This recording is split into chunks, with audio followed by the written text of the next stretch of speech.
होती, बल्कि ये दूसरे लफ्ज़ के ताबे होते हैं। ये अपने माकबल के मुताबिक हरकत करते हैं, ठीक है। तो इनको बोलते हैं हरूफ इल्लत या वॉवल्स हरूफ। जैसे मिसाल के तौर पे हम कर लें ऊ, ई, इसी तरह से काफ अलिफ का या काफ अलिफ का, तो ये जो है इनको हरूफ मद्दा भी बोलते हैं। थोड़ा सा इनको खींच के पढ़ा जाता है। उसके बाद हरूफ लीन किसको कहते हैं? हरूफ लीन का मतलब होता है नरमी से अदा करना। इसका मतलब होता है थोड़ा खींच के पढ़ना, और इसका मतलब होता है नरमी से पढ़ना या अदा करना। तो नरमी से जो हरूफ अदा होते हैं ये दो हरूफ हैं। कौन कौन से? वाओ और या। जैसे हम पढ़ते हैं आओ, ठीक है, आओ, आई, तो ये जो है ये हरूफ लीन है। कौ, कई, बो, बई, तो ये वाले जो हरूफ हैं ये हरूफ लीन हैं। अच्छा, उसके बाद फिर जो आप लोगों के निसाब में आगे चीज़ शामिल है वो है कलकला। ये हरूफ कलकला, हरूफ कलकला जो है, कलकला का मतलब होता है लफ्ज़ को थोड़ा झटका दे के पढ़ना, झटका देकर पढ़ना कलकला कहलाता है। हरूफ कलकला 5 हैं, 5 हैं। कौन कौन से हैं?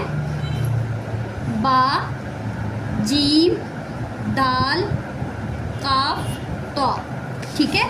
इनका अगर हम मजमुआ कर ले तो इनका मजमुआ होता है कुतुबु। ज़्यादा ये याद करने के लिए ज़्यादा आसान रहता है।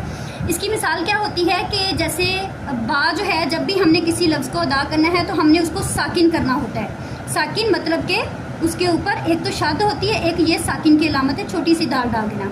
तो इससे पहले आप अलिफ डाल के उसके ऊपर ज़बर ज़ेर पेश जो भी ले आएँ और फिर उस लफ्ज़ को अदा करें, जैसे अब या इब या उब। तो ये हरूफ थोड़ा सा हम हिलाकर पढ़ेंगे, झटका दे के पढ़ेंगे, जैसे अब, तब्बत यदा अबी लाहबियु तब, तो इस तरह से इसको पढ़ना है। इसी तरह से अहद, ठीक है, अज, अक, क़त, तो ये लफ्ज़ जो हैं ये थोड़े से हमने इनको झटका दे के पढ़ना है, ठीक है। हरूफ कलकला, हरूफ कलकला के साथ आप लोगों को हरूफ शफाविया जो है वो हमने पहले देख लिया है। हरूफ शफाविया जो शफतैन होंठों से अदा होते हैं वो 4 हरूफ हैं, ये हरूफ शफाविया हैं। हरूफ मद्दा भी आप लोगों को बता दिया, इनको हरूफ इल्लत भी कहते हैं, हरूफ मद्दा भी कहते हैं, हवाइया भी कहते हैं, ठीक है। अच्छा, इसी तरह से फिर आगे हमारे पास है हरूफ मुस्तालिया। हरूफ मुस्तालिया अल्फाज को पुर करके, पुर यानी कि मोटा करके पढ़ना, ये कहलाता है हरूफ मुस्तालिया। हरूफ मुस्तालिया 7 हैं, 7 हैं। और कौन कौन से हैं? खा, स्वाद, दौद, तो, ज़ा, गई और काफ। इनका जो मजमुआ है वो है खुस्सा, दाग़िन, क़िज़, ठीक है। इन हरूफ को किस तरह से पढ़ना है? ये जब भी कुरान मजीद में, पूरे कुरान मजीद में कहीं भी आ जाए, इनसे पहले ज़बर आए, ज़ेर आए, पेश आए, तो इन हरूफ को हमने मोटा करके ही पढ़ना है, ठीक है। जैसे आख, अखू, अखी, असवा, ठीक है। तो ये सारे हरूफ जो हैं इनको हमने हमेशा हर हालत में, चाहे ये साकिन हैं, मुशद्दद हैं या इनके ऊपर ज़बर ज़ेर पेश है, कुछ भी है, ये अपने उनके हरकत के ताबे नहीं होते। ज़बर ज़ेर पेश को हरकत बोलते हैं, उनके ताबे नहीं होते, बल्कि ये हर हालत में पुर ही रहती हैं। इनके साथ अलिफ आ जाए, वाव आ जाए, ये उसको भी पुर बना देते हैं, ठीक है। अच्छा, उसके बाद फिर आगे जो चीज़ आप लोगों के हरूफ कलकला हो गया, हरूफ मुस्तालिया हो गया, उसके बाद फिर आगे चीज़ आती है इज़हार हल्की,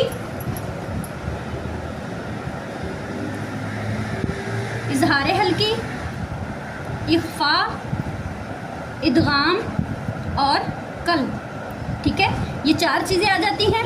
सबसे पहले इज़हार हल्की, ये हमने अभी देखा था पहले जब हमने हरूफ हल्की पढ़ा था। इज़हार हल्की मतलब के नून तनवीन, नून तनवीन किसको कहते हैं? 2 ज़बर 2 ज़ेर पेश को, ठीक है। नून तनवीन और नून गुन्ना के बाद, नून गुन्ना के बाद अगर हरूफे हल्की में से कोई हर्फ आ जाए तो उससे इजहारे हल्की बोलते हैं, इजहारे हल्की कहते हैं।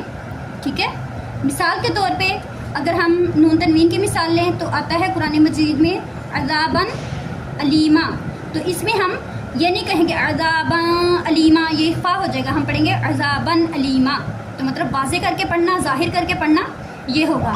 इसी तरह से आएगा अन अमता, ये नून गुन्ना की मिसाल है, अन अमता। ठीक है, तो नून तनवीन, सॉरी नून गुन्ना नहीं, नून साकिन, नून तनवीन और नून साकिन। तो ये वाले जो चार हमने अभी देखे हैं, इजहार, इख्फा, इदगाम, कल्ब, ये कायदे हैं नून साकिन और नून तनवीन के। नून साकिन और नून तनवीन के चार कायदे हैं। कौन कौन से? इजहार हल्की या इजहार, इख्फा, इदगाम, कल्ब। ठीक है, आगे आ गया हमारे पास इख्फा। इख्फा का मतलब होता है छुपा कर पढ़ना। और ये जो है ये 15 हरूफ हैं जिनको हरूफ इख्फा बोलते हैं। अगर नून साकिन और नून तनवीन के बाद हरूफ इख्फा में से कोई हर्फ आ जाए तो उससे, सॉरी, तो वहाँ